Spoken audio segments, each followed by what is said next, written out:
Okay, so we're diving into the Urantia book again today, and this time we're tackling this idea of ghost cults. You sent over paper 87, right? Right.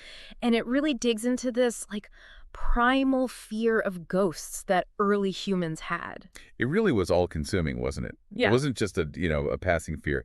The Urantia book really drives home how this fear permeated every single aspect of their lives. It even affected the way they built, or rather didn't build, permanent structures. Right, because who wants a haunted house? Or I guess, in this case, a haunted village. Yeah. It's like they were more scared of a grumpy ghost moving in than they were of, wild animals or whatever. Which, I guess when you think about it, makes sense in a way, right? Totally. The Urantia book does a good job, I think, of getting us back into that mindset where even just basic stuff, like if you got sick, it wasn't just like, oh, I'm sick. It was like, what spirit did I upset? What's going on here? Right, it's all connected to, the supernatural. Exactly. And so death then becomes even more terrifying because it's not just the end of a life. It's potentially an opening, right, for something else to enter. Oh, that's a good way to put it, yeah. And they took some pretty extreme measures to try and outsmart these ghosts, right? Yeah. Smashing stuff, burying people through the walls instead of the door, the ghost wouldn't notice. They won't see us if we... Right. And then there's that whole thing with taking the long way home from a funeral. Oh, yeah. Like a ghost can't figure that out. Exactly. But it is interesting, the Urantia book brings up this example of Eskimos and how even today there's still this belief that the soul hangs around for 3 days after death. It's fascinating, isn't it? How these ancient fears, these anxieties, they still echo through generations. It's like they still shape the way that we see the world. It's a direct line back to those, those early humans huddled around a fire, just absolutely terrified of the dark. But as the Urantia book explains, you can only outrun those fears for so long, right? Eventually you have to figure out a way to deal with them head on. So it's like, all right, running away didn't work. What's next on the human to-do list when it comes to ghosts? Well, if the Urantia book is anything to go by, it's appeasement time. Kind of like how you deal with, I don't know, a friend who's really into borrowing your stuff, never returning it. You start giving them things preemptively. Right. Though hopefully with slightly less existential dread involved. Well, there's that.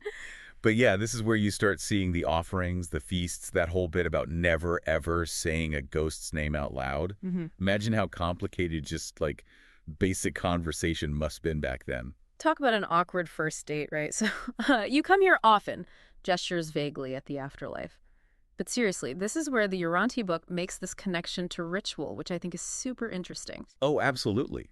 And not just any rituals, but things that would genuinely go on to, shape entire belief systems. The example that always gets me is funeral sermons. We think of them now as for the living, but the Urantia book suggests those were originally how-to guides for the afterlife. It's like, all right, Steve, listen up. No returns or exchanges once we cross over, so I need your full attention. Exactly. So you've got this fascinating transition from fear-based ritual to eventually ancestor worship, which I think is a really important point that the Urantia book brings up. It's not starting from respect. Right. It's still rooted in that same, please don't haunt me energy. Exactly. And that fear, it really did impact every single little thing.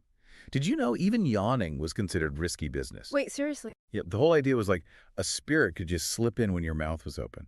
Imagine living with that. I'd be walking around like a mime, just, gestures vaguely at a closed mouth. No, thank you. It kind of puts things in perspective, though, right? Today we stress about bad reviews online, but back then it was about literal soul-stealing entities. It's wild. And it all ties back into this idea that the Urantia book emphasizes again and again how religion, spirituality, it's all intertwined with how we're understanding the world at any given time. So we've gone from running in terror from ghosts to basically trying to bribe them with snaps. But the Urantia book makes this point, right? Human thought, it doesn't exactly stay still for long. Right, it's constantly evolving. It's like they were playing some kind of cosmic game, and the difficulty level just kept going up. Because it wasn't enough to just have, generic ghosts anymore. The Urantia book talks about how humans start to get more, sophisticated than they're thinking about these things. Different types of spirits, different levels of, power, some good, some not so much. It's like the spirit world got its own employee handbook or something. Suddenly it's not just don't make the ghosts mad, it's, okay, who's actually in charge over there in the afterlife? And that's where the Urantia book points to this like massive shift in how humans are seeing things. Dualism, right? This idea of good versus evil, it's not just out there in the world, it's like the fundamental principle of everything. And let's be real, that's an idea we're still wrestling with today. Good versus evil, are we born this way? Is the universe on our side? All that fun stuff. Exactly. And that's what I think is so cool about the Urantia book is like tracing these big, huge ideas we still care about back to their earliest versions. Yeah. Makes you wonder, what are we taking for granted now that'll seem profound in like 1,000 years? Right. That's, wow. Okay, I'm going to be thinking about that later for sure. But back to these early humans, it's funny, in a way, the Urantia book points out there weren't actually evil spirits yet. Not really, that comes later.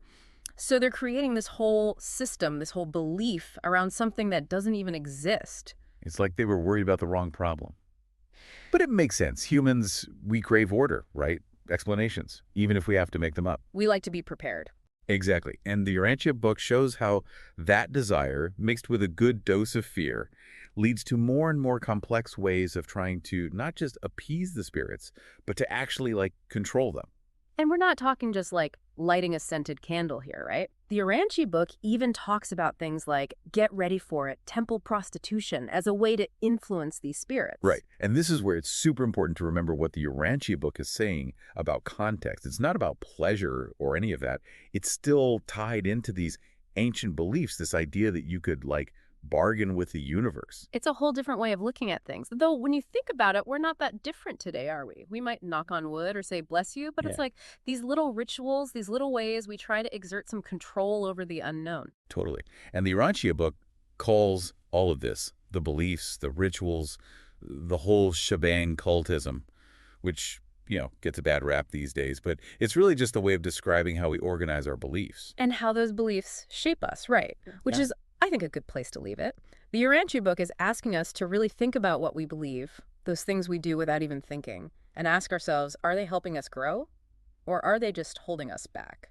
It's a call for something new, a way of seeing the world that's based on love, on understanding, not on being afraid of every little thing that goes bump in the night. And that, I think, is something worth thinking about.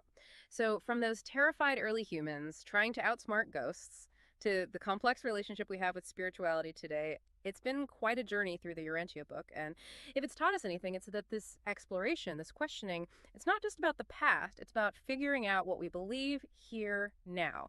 And for that, listeners, you're on your own.